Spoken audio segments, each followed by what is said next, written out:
Thank you for tuning in and welcome to ciLiving. I'm your host, Jaclyn Friedlander. Barnyard Treasures, Rocks and Gemstones, and JW Gaming are three family-owned businesses with tie to the community. Jim Naylor is what they have in common. Thank you so much for being here. Thanks for having me back again. All right, so tell me first about Barnyard Treasures. Well, I've been on a number of times with Barnyard Treasures Auction Service. We've been in business for going on 14, 15 years now. We do a lot of glass auctions, advertising auctions, toy auctions, equipment auctions. So, this is a little sample of some of the stuff we do sell at our auction house on a Friday night. And yeah, it's just a lot of fun. We get good crowds in our little town of Deland, and sometimes we double the population on a Friday night, that's what I say. Very good. And then what about the Rocks and Gems? That's my wife's deal. It's called the Rock Shop. It's in the front part of Barnyard Treasures. As you can see, she does have some amethyst in here, rose quartz, selenite, and just some really cool pieces I wanted to bring in today, but this isn't even a touch of what she has in there. Yeah. And she does a lot of herbs and different things also for spiritual healings and things of that nature. So yeah, she's got a great little shop up there. What I say, she's rocking it out on Friday night. I love that. And we're going to dive a little deeper into all of this stuff in just a minute. And then what about the gaming shop? J&W's Gaming, that just started. We've been open for 4 weeks now. Oh, congratulations. Yeah, brand new deal right there. So it's doing decent. We're having a lot of fun with it, getting a lot of people from the surrounding counties coming in and checking us out. So a lot of Deland history in that building we put in there. And what kind of stuff is there?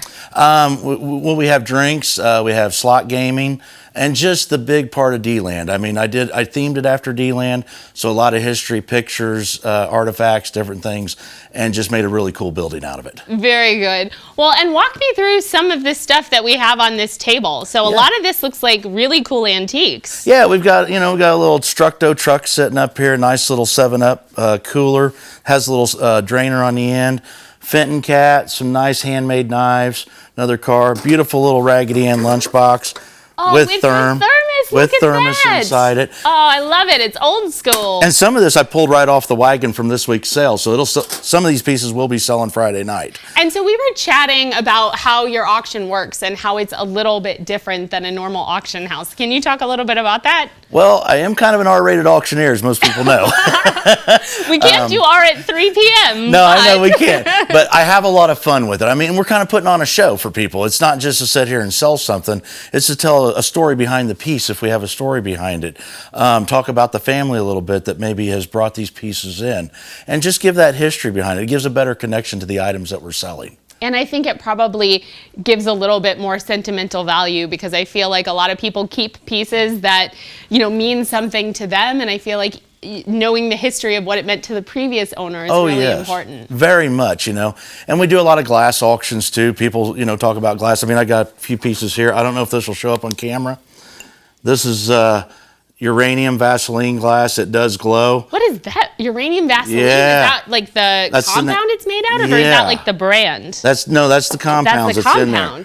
The toad glows. It's beautiful when the lights are off, guys. I sell a lot of that at our auctions, vintage Pyrex, and we do 4 to 6 glass auctions a year. We've got another one on the 25th of April, about 500 to 700 pieces of glass coming in. That's really cool. And I've been recently learning about not only just glass blowing and how some of these cool pieces are made, but also the old vintage, because I inherited a glass bowl candy dish thing that had a whole bunch of different colors, and supposedly it was like a very specific kind of... Could have been a carnival glass or a Murano style glass.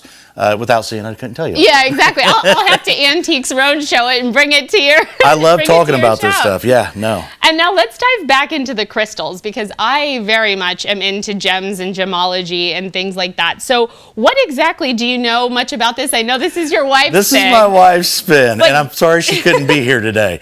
This almost, to me, looks like it would be like quartz or something, but you said, what is it? Selenite. Selenite. Do you know anything about selenite, or am I putting you on the spot? I don't. I'm a guy. No, I'm the laborer of the rocks. I'm the one that carries them in and carries them out. Right. She has all the information on all this stuff. I do pick out some of these pieces once in a while. I picked out this one. I love the color of it, the amethyst.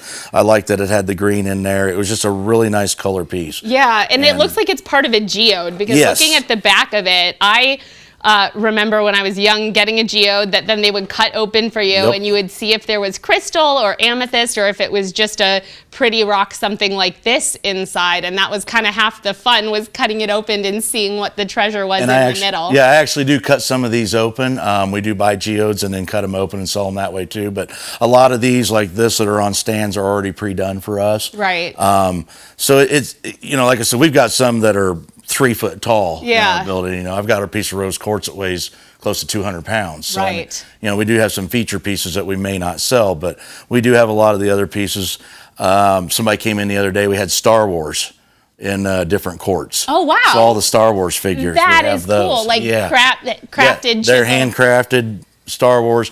And the lady's like, oh gosh, I've got tech people that would love this at their shop. So she bought a bunch of those to take back to give them out as little gifts to her techies. Nice. So, yeah. Well, and then I know you wanted to mention a few other businesses in town. Oh, yes. Guys, Deland's growing a little bit here over the last year. You know, we have, like I said, Barnyard Treasures, J&W Gaming, and the Rock Shop. But we also have Casey up at Route 10 Garage. He's cranking out hot rods up there that are just awesome. If you drive by on Route 10 and see some cool stuff sitting out there, he's a great mechanic. And then Danny over at the Grub Shack. She cooks for us on a Friday night over at the auction. She decided to start a food truck, and oh my God, I'm talking handmade, or I said homemade, handmade, lasagna, meatloaf. She's doing Greek salads that are just off the chain. You're making me hungry. I'm hungry already. Yesterday. She's going to open up again at the end of the month, but she does do food over at the auction on Friday nights. Okay. And she usually gets there about 4 o'clock. And last Friday she brought in meatloaf, and she was sold out by 5:30. Nice. I mean, people are coming in to get chicken and noodles at an auction. Get it while it's fresh and hot. It's good. I love it. And you got a distinction recently, right? Oh, goodness gracious. Here we go. You on the spot. We're going to say it anyways. You know, it was a heavy race. Right. I didn't know if I was going to get there. Yes. But I became mayor of Deland here. I'll be sworn in first of the month.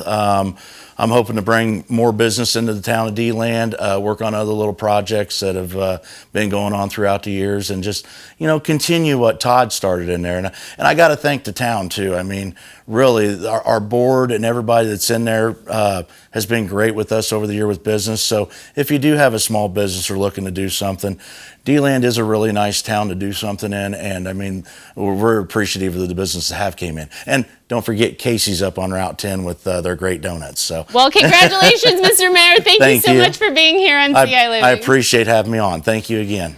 Well, still ahead, Hoofston Animal Rescue is here with a pair of bonded cats who need their forever home, and the refinery is here to tell you about their commercial kitchen. Take a look.